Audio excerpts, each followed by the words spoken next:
Minasan konnichiwa, Sunny Usa desu.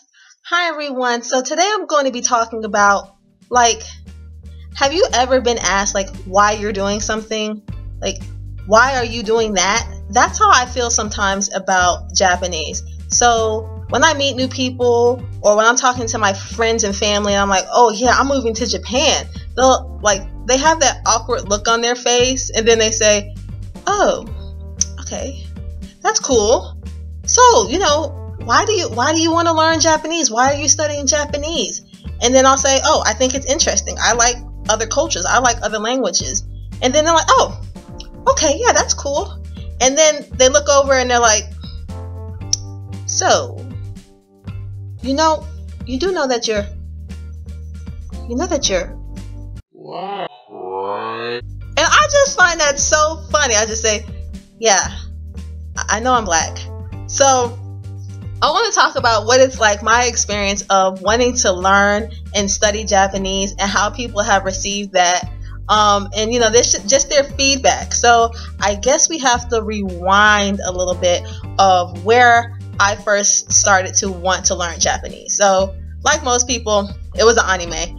I was like in my sophomore year of high school, and you all know Cartoon Network, right? Cartoon Network, little kids, Rugrats, Ren and Stimpy, Hey Arnold with football head. Yeah. So at night there would be I think it was called,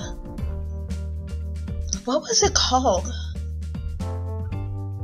I can't remember, but on night they would show different like more Adult Swim. It was called Adult Swim. So at night there was Adult Swim. So one night I was like doing my homework or something and I was like watching Cartoon Network.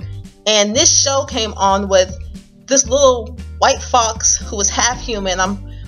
Most of y'all probably know what it is. His name was Inuyasha. And I was just watching it. I was like, okay.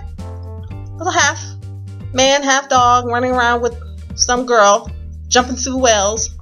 You know what? I'm kind of digging this. Okay. So every night I would like stay up to watch this show. I'm like, oh, this is good. I got my popcorn. I'm like, okay, this is good. Then one night I didn't have it, and when I tell you I was like a crackhead, I was like, ooh, Inuyasha. I needed it. And so back then I had the TV that had the little telling my age, I'm not that old. It had like the little VCR thing in there, so I put my tape in there and I was recording it. So I did that for like 3 months, and I would just record my shows, and I was loving Inuyasha, right? One day my brother recorded over my tape. And if y'all know anything about recording over somebody's VCR tape, it went down. Like it was Kung Fu, Taekwondo, chop, chop, chop. It went down. I was so upset. So anyway, I was really into Inuyasha, but back then it was dubbed. I had no idea that this was a Japanese cartoon. Like I just thought it was a cartoon. I had no idea.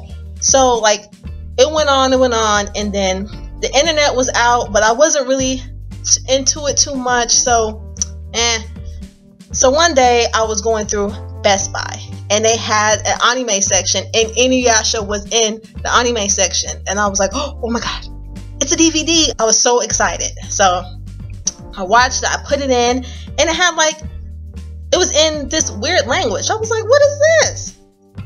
And I was like, okay, let me put the English on because I don't know what that is. But I went back and watched it in Japanese, and it was actually like, when I say 100 times better, it was 101 times better. It was awesome in Japanese, and I was like, what is this noise? What are they saying?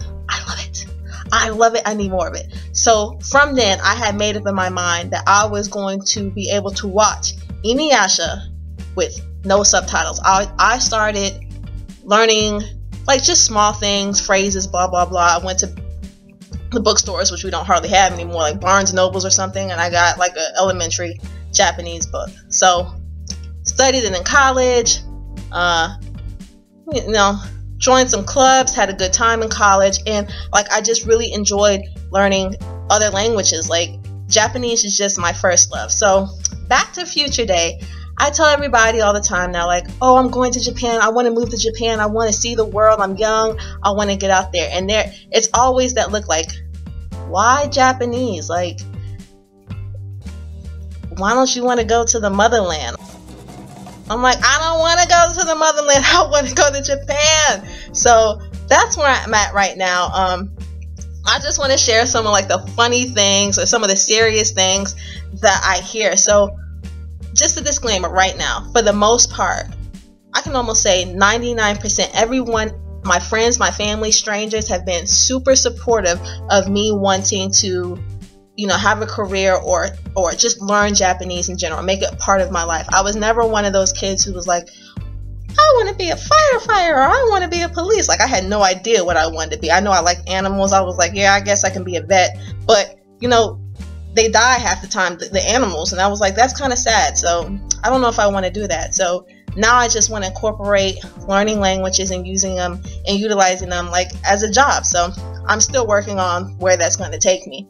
But like some of the funniest things I hear are, so here in the United States, I'm walking with my friends or whoever. It's always that one time when you're on a bus or you're in a restaurant, you go get your nails done. What's the first thing they say? If someone even looks like they're remotely close to having any kind of Asian culture in them, they start to talking. My friends always turn to me and say, what they saying? They talking about us? And I'm like, I don't know. Like, I have no clue. You know, they're like, and I just laugh because they don't know any better. They're just playing. But I'm like, do you know there's hundreds of other languages in Asia? It's a continent. It's huge. Dialects, just that kind of, it just makes me laugh. I'm like, I have no idea what they are saying. They're not speaking Japanese, I can tell you that. You know, just as far as moving there, you know, people do have questions. They're like, Sonny, you look different. You're going to look different. You're black. Like, are you going to fit in? And it's like, no, I'm not going to fit in. But I'm going there with realistic expectations. Like, I don't want to become Japanese. Like, I like being black. I like being me. I just want to go and experience another culture. Just see how other people live. That's all I'm going for. So that's kind of that. Another one is, all my girlfriends always say, Sonny, you gonna go to Japan? Aren't you gonna be lonely? You need a boyfriend. You gonna get a Japanese boyfriend? And I'm just like, I don't know. I don't even have an American boyfriend. How can I know what's gonna happen over there? I'm just open, people. Open. And so while I'm here in the States, I often go to like Japanese grocery stores and try to try different kind of foods. I bring them to work. All my coworkers are like, ew, that's nasty. I'm like, just give it a try. And they usually end up liking it. So they're like, you know, you're going to be eating Japanese food all the time. You're going to be so skinny. I'm like, well, yeah, maybe. I might lose some weight because I love eating cheese and meats, like steaks and potatoes and sour cream with butter with the bacon on the top and the melted cheese. Yes, I'm a meat and potato kind of girl. So I think the hardest thing for me is going to be eating seafood and vegetables and all that rice. I think I'm going to be okay in that department, but I do look forward to getting there and just walking more. Like, I don't exercise at all. So I need to, just to be healthy, I need to start eating better and exercising more. So I am looking forward to that part. And then just for my parents, like, they're freaking out just a little bit. They're like, are you going to be safe? Is it going to be okay? Are they going to sell you on the market? I'm like, what have you been watching? My dad really likes that movie Hostile. So he's walking around the house talking about, like, Sonny, listen very carefully. They're going to take you. I'm like, Dad, calm down. No one's taking me anywhere. I'm flying on a plane, okay? So I think they're a little bit more at ease that it's like the safest place in the world. But yeah, guys, that's mostly it. That's just my experience with learning Japanese, how my friends and family are taking it. Like I said, everyone's really supportive. Everyone's really excited for me that I'm going to be going there and that I'm doing something that I'm interested in. You know, a lot of people don't get to do what they want to do. They get trapped in you know, life, I guess. So this is a really exciting part in my life. So if you guys have any comments, anything you guys want to talk about, you know, just put them in the comments below. I always read them. I always write back. I'm a new YouTuber, so, you know, I'm still getting off the ground. But yeah, of course, remember, as always, to like, share, and subscribe. And I will see you guys all next time. All right, Johnny, bye-bye.